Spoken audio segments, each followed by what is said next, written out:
인천과 영종도 있는 인천대교 아시죠? 수원에서 인천공항을 가려고 하면 꼭 지나가야 하는 다리입니다. 많은 분들의 마음을 설레이게 합니다. 그렇죠? 이 인천대교 딱 들어서기만 해도 마음이 어떠세요? 이런 분이 계십니까? 아니요, 다 좋아하시잖아요. 그렇죠? 얼마나 기쁩니까? 여행 가방 들고 이제 여행 가는 그런 기분. 그렇죠? 이 길이가 21.38km나 된다고 합니다. 우리나라 최장 다리래요. 근데 이 다리에는 특별한 공법이 쓰였습니다. 한쪽에서부터 시작해서 다리를 건설한 게 아니라 양쪽에서 시작해서 가운데서 만난 거예요. 양쪽에서 다가온 상판을 마지막으로 연결하는 과정을 이 클로징이라고 하는 공법이라고 하는데요. 이때 수평 오차가 이 몇 미리만 차이가 나도 다리가 제대로 건설이 안 된다고 합니다. 그러니까 지금 각도와 모든 것들을 잘 계산해서 정확하게 맞아야 하는 거죠. 엄청난 기술이 들어간 겁니다. 근데 이 인천대교는요, 이 클로징 작업을 오차 없이 완료해서 세계적으로 아주 유명해진 다리이기도 합니다. 이 장면이 내셔널 지오그래픽 트래블러 특집에서 나와서 저도 그 장면을 보고 이것을 알았거든요. 근데 한번 생각해 보세요. 10km를 양쪽에서 와서 가운데서 딱 만나는 거예요. 100m도 아닙니다. 10km씩. 하늘 위에서 정확하게 이 다리가 어떻게 맞을 수 있을까요? 믿기 어렵지 않습니까? 어떻게 이게 가능했을까요? 비밀은요, 위성 위치 측정 기술 덕분입니다. GPS 때문이에요. 위성에서 계속해서 신호를 줘서 이쪽으로 가야 돼, 이쪽으로 가야 돼, 아니야 너무 높아, 너무 낮아, 이렇게 하면서 계속 조절해 왔던 거예요. 그래서 정확하게 10km씩 와서 21.38km 지점에서 딱 만난 겁니다. 저는 다큐멘터리를 보면서 이런 생각을 했어요. 우리 삶도 서로 다른 방향들에서 시작하잖아요. 아내와 남편이 전혀 다른 가정에서 시작합니다. 그렇죠? 전혀 다른 삶을 살다가 한 30여 년쯤 살다가 이제 부부로서 딱 만나서 시작을 하는 거예요. 그렇죠? 근데 안 맞는 거 참 많잖아요. 저희 집에는 치약을 중간부터 싸는 사람들이 있어요. 좀 이해할 수 없는 사람들이 있습니다. 저 빼고 다 그렇습니다. 그런데 우리는 이렇게 달라요. 그렇죠? 이렇게 다 다른데 어떻게 한 마음과 한 뜻이 될 수 있을까? 하나님의 정확한 인도하심 안에서 만날 수 있다는 겁니다. 우리는 가끔 내가 지금 어디로 가는지, 내가 가는 길이 맞는지 불안해요. 그렇죠? 불안합니다. 하지만 우리 인생의 방향이, 우리의 인생의 GPS가 하나님께 맞춰져 있다면 괜찮아요. 결국 하나님은 우리를 정확하게 맞닿게 하십니다. 다른 생각, 다른 성격, 다른 배경을 가지고 있어도 결국 하나님이 하나 되게 하시는 거예요. 오늘 말씀은요, 강을 건넌 사람들에 대한 이야기입니다. 즉, 길을 만드는 사람들에 대한 이야기예요. 어떻게 우리가 길을 만들고 강을 건널 수 있을까? 오늘 본문 여호수아 3장 1절은요, 여호수아가 아침에 일찍 일어났다라는 말로 시작합니다. 이건 샤캄이라는 말인데요, 아침에 일찍 일어났다는 이 표현이 여호수아 말씀에 자주 등장해요. 그러니까 지금 이 여호수아는 어떤 사람이라는 거예요? 새벽을 깨우는 사람인 거예요. 아침에 일어나서 자기의 삶의 방향을 하나님께 맞출 줄 아는 사람인 거예요. 여호수아는 하나님의 명령에 따라서 이 요단강을 건널 구체적인 계획을 세우고 백성들과 공유합니다. 어떤 생각했을까요? 이 여호수아가 이 요단강 앞으로 딱 두고서 어떤 상상을 했을까요? 여호수아의 마음이 어땠겠어요? 지난 40년의 이 광야에서의 삶이 주마등처럼 지나가지 않았겠습니까? 그렇지, 우리가 이렇게 험악한 세월을 살았지. 이집트에 내렸던 그 10가지 재앙을 이 여호수아는 봤잖아요. 그것도 아마 생각났을 거예요. 그래, 우리가 종살이했던 그때를 기억할 거예요. 그리고 출애굽했을 때 그 벅찬 감격도 기억이 났을 거예요. 홍해 앞에서 두려워했는데 홍해가 갈라지고 기적적으로 건넜던 그 기뻤던 그 순간도 기억했을 겁니다. 또 가데스 바네아에서 자기가 정탐꾼으로 떠나와서 좋은 보고를 했지만, 믿음의 보고를 했지만 그게 선택되지 않고 모든 백성들이 그것 때문에 어려움 당해서 40년 동안 유랑했던 그 끔찍했던 일도 아마 생각났을 겁니다. 또 지금은 없는 멘토였던 모세가 떠올랐을 수도 있어요. 모세가 있으면 좋을 텐데. 40년을 그렇게 돌고 또 돌아서 이제 요단강 앞에 선 거예요. 이 사람들이 다시 시작할 수 있는 기회가 온 겁니다. 저는 이 장면에서 홍해 앞에 서 있던 이스라엘 백성들의 모습과 지금 요단강 앞에 선 이스라엘 백성들의 모습이 플래시백 돼서 같이 보였어요. 지금 하나님께서는 이 사람들이 같다고 이야기하시는 거예요. 하나님은 새로운 세대를 왜 하필 물 앞에 서게 하셨을까요? 왜 하필 그러셨을까요?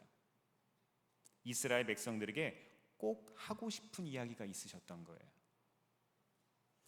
여호수아 3장 3절에서 4절 말씀 같이 한번 읽어볼까요? 시작. 백성에게 명령하였다. 당신들은 레위 사람 제사장들이 주 당신들 하나님의 언약궤를 들어서 매는 것을 보거든 진을 철수하여 제사장들의 뒤를 따르시오. 당신들이 이전에 가보지 않았던 길을 가기 때문에 제사장들이 당신들이 가는 길을 안내할 것이오. 그러나 당신들과 언약궤 사이는 2000보쯤의 거리를 띄우고 그 궤에 가까이 가지 마시오. 아멘. 아멘. 이 첫 번째로 요단강 앞에 선 우리들에게 하나님이 주시고자 하는 메시지 뭘까요? 우리 힘만으로는 언약궤를 따를 수 없다는 거예요. 하나님의 임재의 상징물이니 언약궤가 앞장서 가게 됐습니다. 언약궤를 이제 메고 가는 거예요. 하나님께서 친히 이스라엘을 이끌고 가나안 땅으로 들어가시는 것을 의미하는 겁니다. 이 백성들이 언약궤를 따를 때는요, 여기 말씀을 보니까 정확한 규격이 있어요. 거리를 떼야 되는 거예요. 2000규빗의 거리를 두어야 했습니다. 이거는 약 한 900m 정도 떨어진 거예요. 꽤 멀지 않습니까? 그러니까 보이기는 보이는데 멀리 보이는 거예요. 이렇게 한 이유는 두 가지가 있습니다.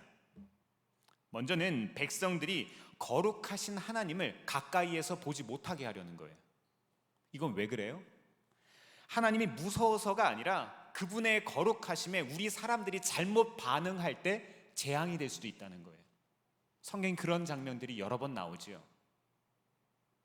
오베데돔의 축복 이전에 이 사람들이 우사가 손을 대어서 하나님의 언약궤를 떨어뜨리지 않게 하기 위해서 그렇게 했다가 죽었던 그런 사건도 우리가 압니다.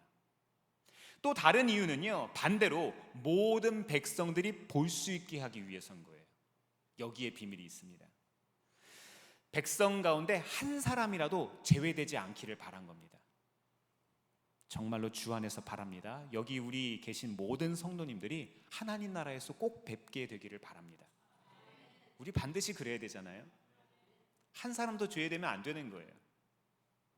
신앙인들이 가지고 있는 잘못된 고정관념이 하나 있습니다. 우리가 깨끗해져야만 하나님을 따를 수 있다고 생각해요. 전도를 하거나 상담을 하다 보면 이런 분들이 계세요.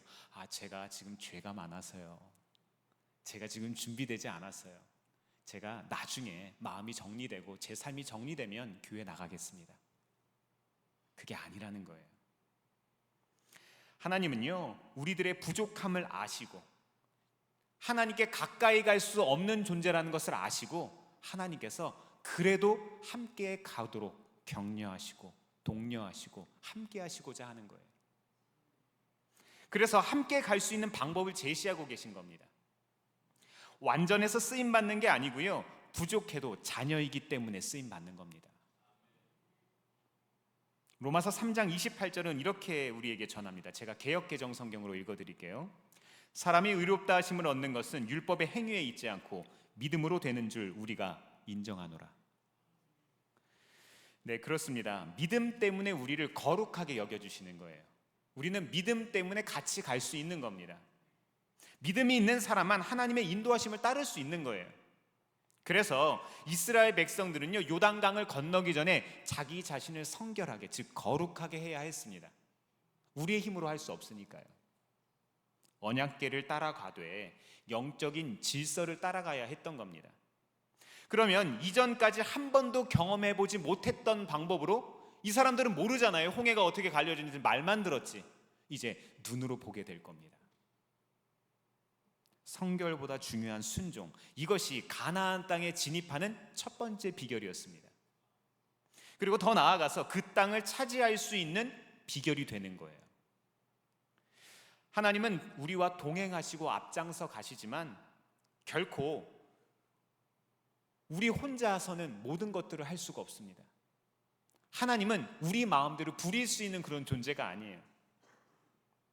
어떻게 보면 저는 이런 표현을 사용했어요. 소원 자판기 같은 하나님이 아니라 진짜 하나님이 되셔야 했습니다. 하나님의 하나님 되심에서 이스라엘 백성들의 정체성이 나온다는 겁니다. 출애굽 후에 40년 동안 이 사람들 뭐 배웠습니까?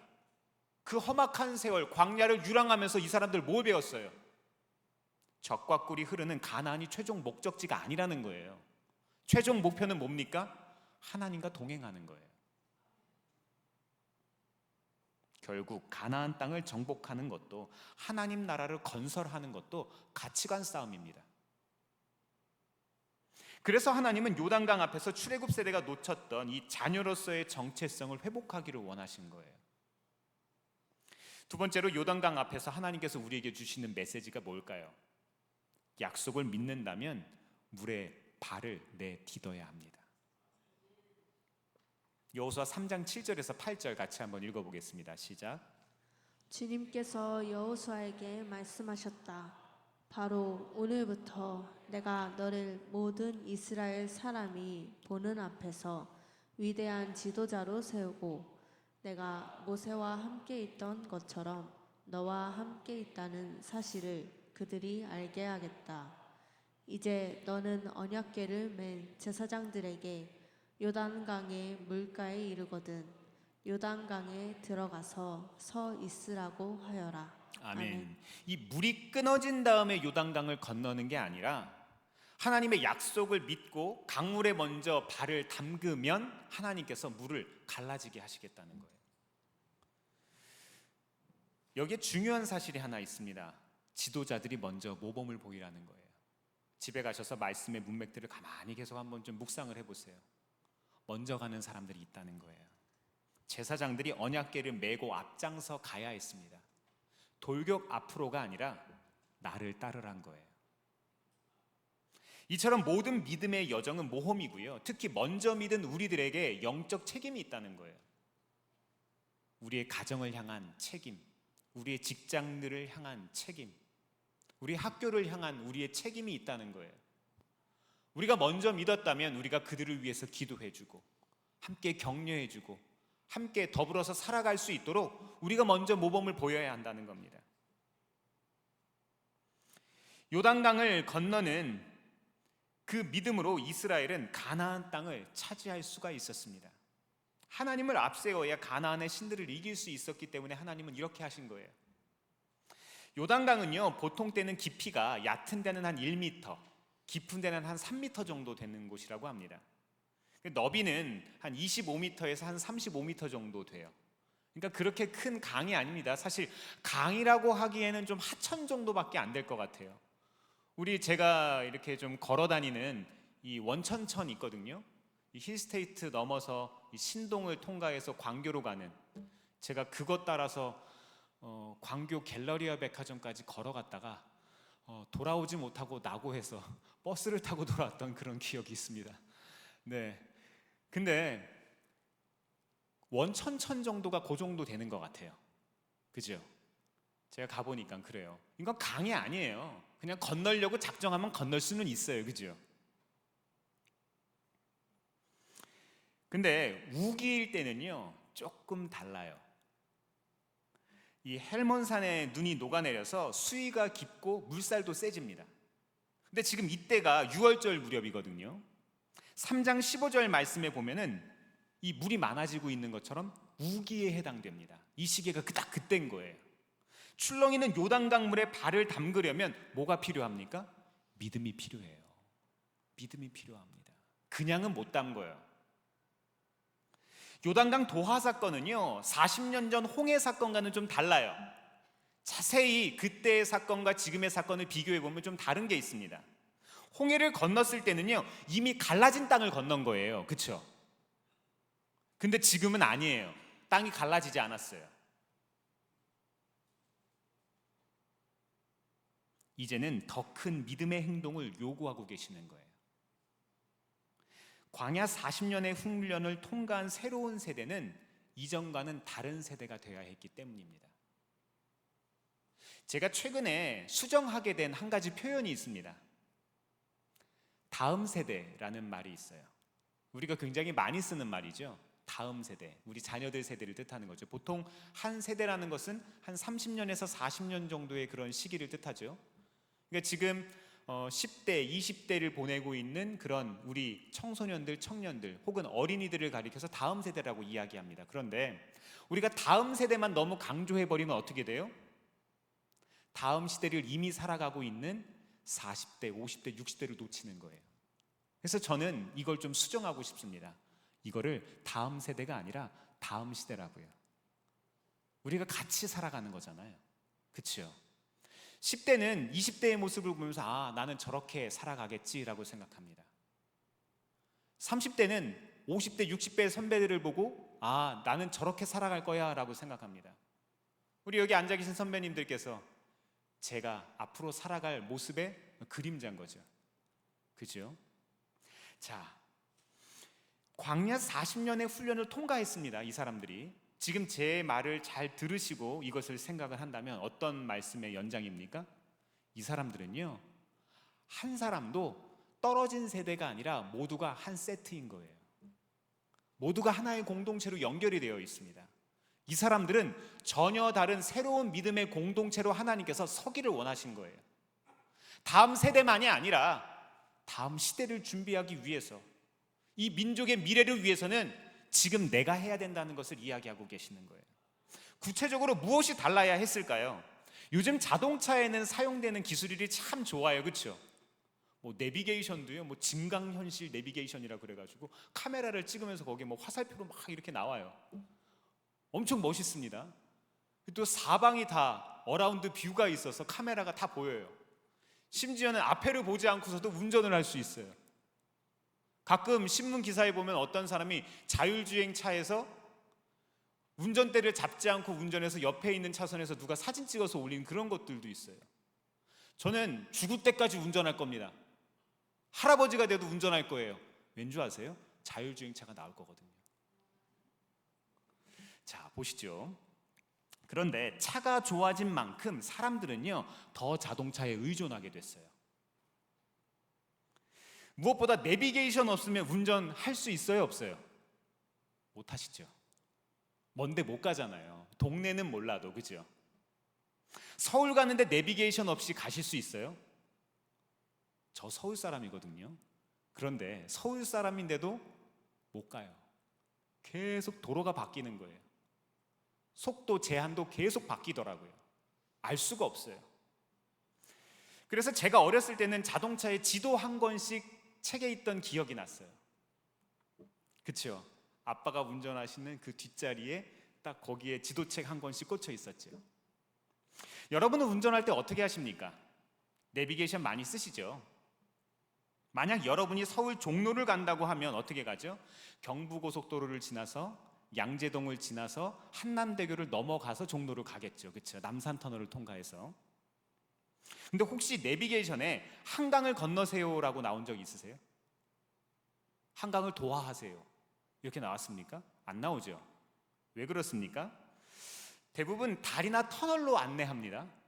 근데 가끔 억지로 내비게이션을 다리 위로 하는 것이 아니라 강 위로 설정을 해서 찍으면 내비게이션 안내가 이렇게 나옵니다. 이곳은 길이 없습니다. 올바른 방향으로 다시 설정하세요 이렇게 나와요. 왜냐하면 이미 만들어진 길로 가야 하기 때문이에요. 길이라는 것은 그래요. 사람이 만든 길이라는 것은 그래야 합니다. 아무리 차가 좋아도요, 제 아무리 좋은 자율주행차가 나와도 길이 아니면 갈 수가 없어요. 그런데 하나님은 지금 이스라엘 백성들에게 길이 아닌 곳으로 가라고 하시는 거예요.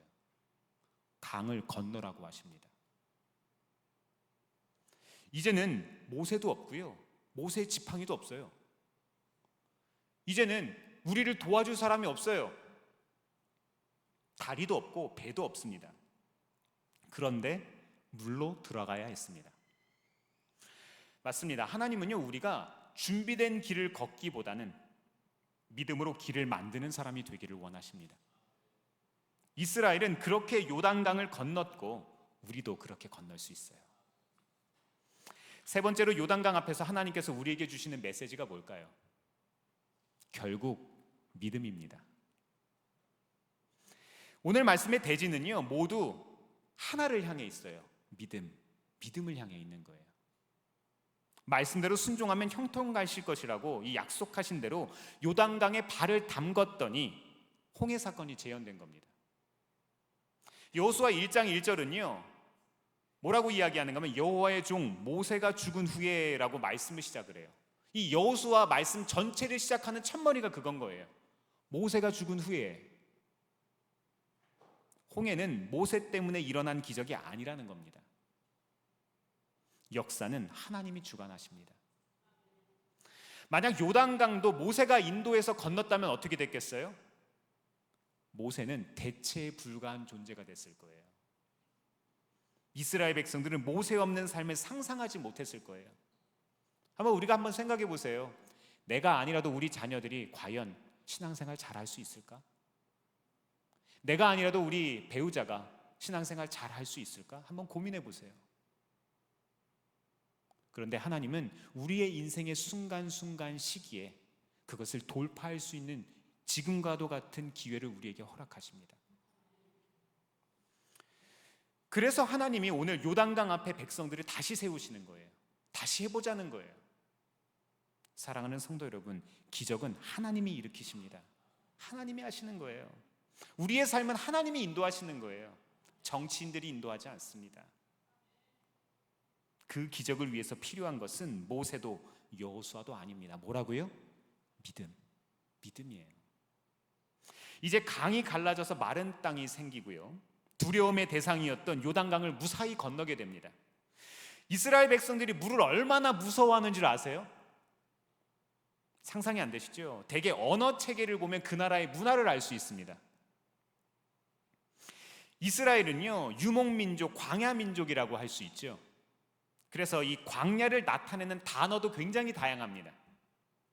그래서 이 사람들이 광야를 가리켜서 미드바르, 네게브, 아라바, 찌야, 예시몬 같은 단어가 무려 7가지나 광야를 표현하는 단어가 있어요. 반면에 이 물이라는 것을 가리킬 때는요, 물이 많이 모여있는 물을 가리킬 때는 딱 한 가지 표현밖에 없어요. 지중해도 그냥 물이에요. 갈릴리도 그냥 물입니다. 사해도 그냥 물이에요. 얌이라는 표현이 있거든요. 이 얌이라는 표현을 사용해서 그냥 물이에요. 이 사람들은 물을 두려워하는 거예요. 이 사람들은 지중해 옆에 살고 있음에도 불구하고 물이랑 안 친해요. 해양 민족이 아닙니다. 지중해는 얌 하티콘이라고 하고, 이 갈릴리 바다는 얌 하갈릴, 게네사렛 호수는 얌 하킨네렛이라는 말로 표현을 합니다. 그러니까 이 사람들은요, 친하지 않은 거예요. 익숙하지 않은 거예요. 익숙하지 않다는 것은 무엇을 뜻합니까? 두려움의 대상이라는 거예요. 이 사람들은 물을 두려워합니다. 혼돈의 물이 흘러가고 마른 땅이 생기듯이 하나님을 신뢰한다면 새로운 시대를 열 수 있다는 겁니다. 앞으로 다가올 가나안 정복 전쟁도 두렵지 않아요. 왜요? 물을 건넜잖아요. 두려운 물도 건너봤잖아요. 어른들로부터, 아버지로부터, 할아버지로부터 들었던 그 홍해가 갈라지는 사건이 아니라 이제 우리가 그 길을 건너봤잖아요. 우리가 신앙의 간증이 있는 거잖아요. 이러한 신앙의 간증이 우리 저마다 있기를 바랍니다. 가나안 세력도요, 거인이라고 하는 네피림의 후손이라고 하더라도 이제는 상관없는 거예요. 할 수 있는 거예요. 하나님만을 의지한다면 물러가게 될 겁니다. 하나님은 이제 요단강 사건을 통해서 함께 두려움을 넘어서 하나님 나라의 질서를 세우신 거예요. 이어서 여호수아 4장 1절에서 3절 말씀 같이 한번 읽어보겠습니다. 시작. 온 백성이 모두 요단강을 건넜을 때에 주님께서 여호수아에게 말씀하셨다. 너는 백성 가운데서 각 지파마다 한 사람씩 12사람을 뽑아서 세워라. 그리고 그들에게 제사장들의 발이 굳게 선 그곳 요단강 가운데서 돌 12개를 가져다가 오늘 밤 그들이 머물 곳에 두라고 하여라. 아멘. 이것을 위해서 요단강 건너기를 마친 후에 하나님의 명령이 이 여호수아에게 주어집니다. 이 각 지파에 한 사람씩 12명을 선택하라는 거예요. 어디서 많이 본 것 같죠? 자기가 처음 정탐꾼을 떠났을 때 그때처럼 믿음의 고백을 하라는 거예요. 믿음의 고백을 이제는 의견이 갈리는 것이 아니라 모두가 믿음의 고백을 할 수 있어야 한다는 것을 이야기하는 겁니다. 이 사람들은요, 이제 요단강에서 돌을 골라서 길갈로 옮겨 놓았는데 이 돌들은요 12지파를 상징하는 겁니다. 이전에 실패했던 정탐꾼 12명이 아니라 이제 새로운 시대가 시작됐다는 거예요. 또 이 기념비의 의미는요, 요단강을 건넌 이 은혜의 체험이 한 지파만의 독립적인 성과가 아니라 12지파 모두의 공통된 영적 체험이라는 것을 이야기하고 싶은 거예요. 누가 한 사람이 중요한 것이 아니라 모두가 중요하다는 거예요. 가나안에 입성한 이 이스라엘 백성은요, 출애굽 2세대이죠. 여호수아와 갈렙을 제외하고는 홍해가 갈라지는 것을 직접 본 사람이 없는 거예요. 그래서 하나님은 요단강이 갈라지게 하신 겁니다. 하나님은 큰 물을 건너는 사건을 통해서 다음 세대를 이어가시려고 하는 거예요. 이제 다음 시대를 열고 계시는 거예요.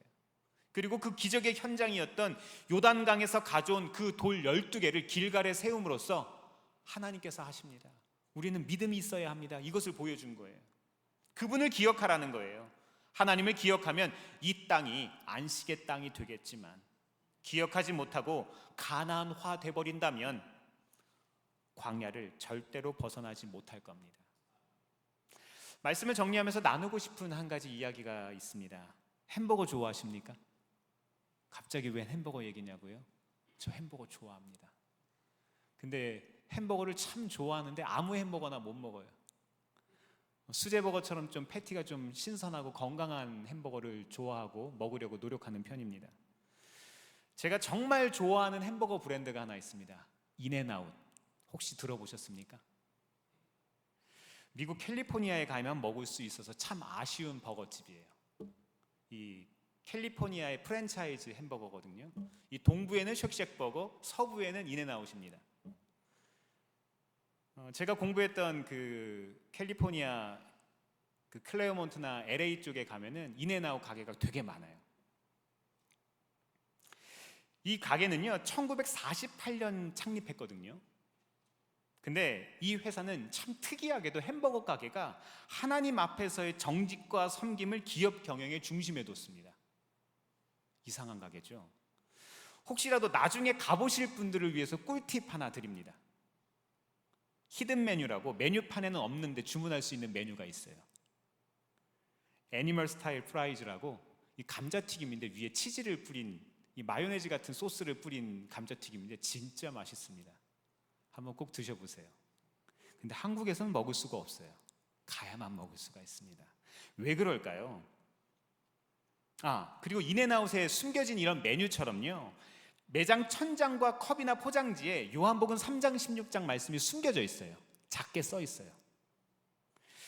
노동법 때문에 이 종교적 표현을 강제할 수 없거든요. 근데 이 창업자 가족의 신앙 고백인 거죠. 창립자 이 해리 스나이더와 그 가족들은요, 돈이나 명예가 아닌 하나님 앞에서 옳은 길을 걷는 것을 자기 회사 경영 방침으로 정했습니다. 그래서 직원들을 단순한 일꾼이 아니라 가족으로 대우를 했고요, 공정한 임금과 배려로 섬기면서 고객에도 진심을 다했습니다. 실제로 먹어보면 햄버거 자체가 굉장히 신선하고 맛있거든요. 가격도 저렴합니다. 인앤아웃 버거가 해외 지점을 내지 못하는 이유가 있어요. 고기 패티 때문입니다. 여기는요 냉동육을 쓰지 않고 냉장육을 씁니다. 무조건 냉장육을 쓰게 돼 있어요. 그러니까 이 유통 구조가 신선한 고기를 며칠 이내에 고객들이 먹을 수 있는 음식으로 만들어서 유통을 해야 되는 거예요. 그러니까 오래 걸리면 안 되는 거죠. 그러니까 당연히 건강할 수밖에 없고 그래도 괜찮은 음식인 거죠. 햄버거가 우리의 생각에는 정크푸드고 인스턴트 푸드라서 몸에 좋지 않다라고 하는데 저는 정말 감사하게도 인앤아웃을 먹으면 피부에 뭐 올라오는 게 별로 없어요. 인앤아웃 광고하는 게 아닙니다. 수익 창출만이 목적이 아니라 사람이 목적인 경영 멋있지 않습니까? 이처럼 우리의 삶에도요 다양한 요단강들이 있어요. 다양한 건너야 하는 물들이 있어요.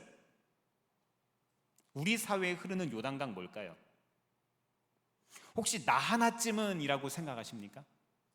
내가 뭘 할 수 있냐 이렇게 생각하세요? 나 아무 힘 없어요. 돈도 없고요, 배운 것도 없고요. 난 나이도 들었잖아요. 아니요, 그게 아니라는 거예요. 살다 보면 눈에 보이지 않지만 마치 강을 건너는 것 같은 순간을 맞을 때가 있어요. 두려운 순간들이 있다 이 말입니다. 우리가 맞닥뜨리는 우리의 한계를 만나는 그런 때가 있다는 거예요. 그때 우리는 어떤 선택을 할 거냐는 거예요.